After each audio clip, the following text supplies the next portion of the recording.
So let's dig in on the hiring front. Usually, what do you look for in a sales hire?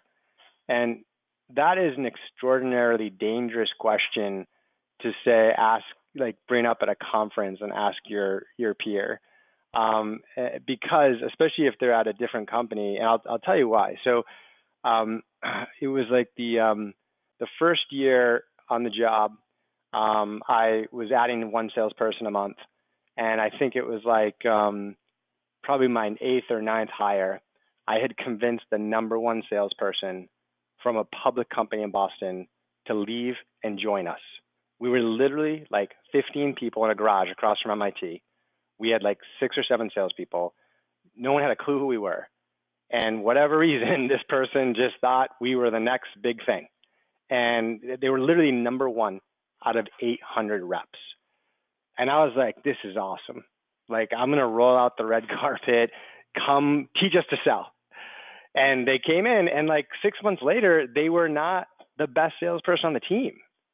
Like, they're pretty mediocre. They weren't terrible, but they were like not the best. I'm like, how is that possible?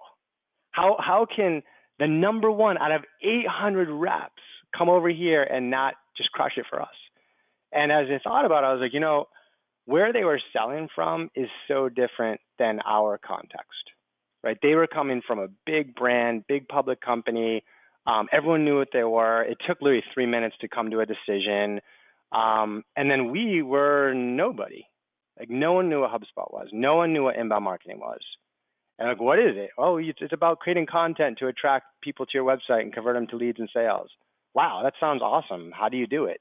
I mean, it was just like completely evangelistic process. And you can imagine the rep that would succeed in that big public company is way different than the ideal characteristics of the rep for our little startup.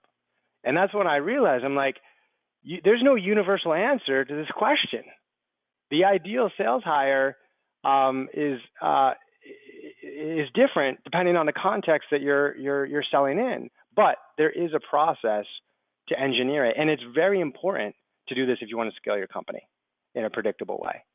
And so what I did was I wrote down the like 10 criteria that I thought were good for our company, and I defined what each one was and what a scale, what a low, medium, high score would sound like, and I was disciplined about scoring everyone against that model.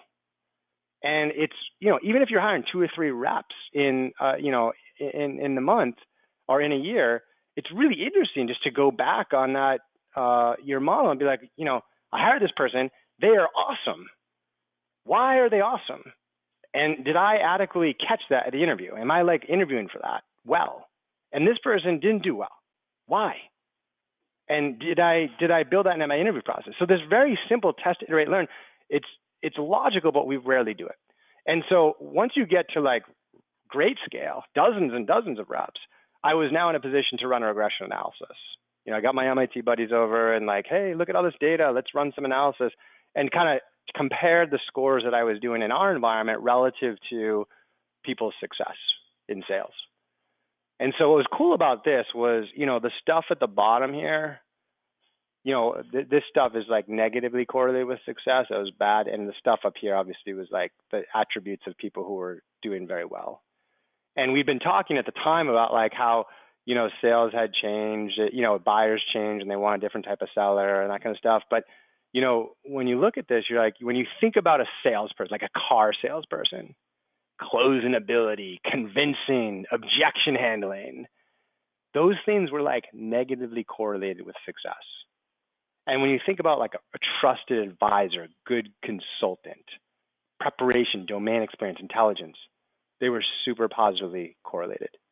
And so this like was statistical evidence that yes, buyers wanted a different type of seller, and it really set the tone for the type of culture that I wanted to go out and hire. And so I always go and quiz audiences.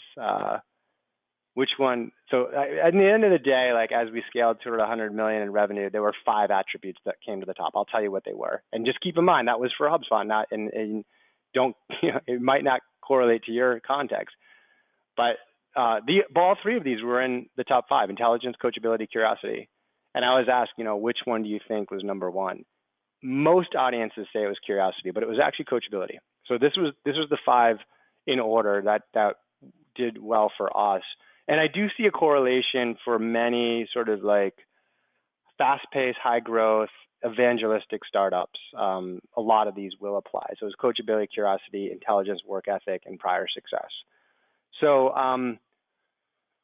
the one comment I'll make about like how I often get asked like, what's your interview and how do you look for it? I mean, coachability, I didn't even pick up for like 2 years. I didn't even see it. And it took that like iteration process to figure out and add it in.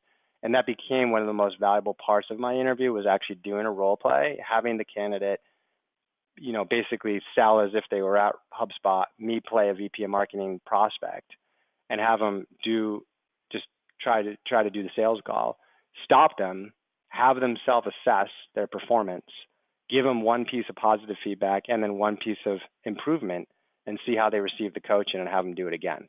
Right. So that's it's one of my more favorite tells within the interview and picking these folks that correlated strongly with, my eventual rock stars.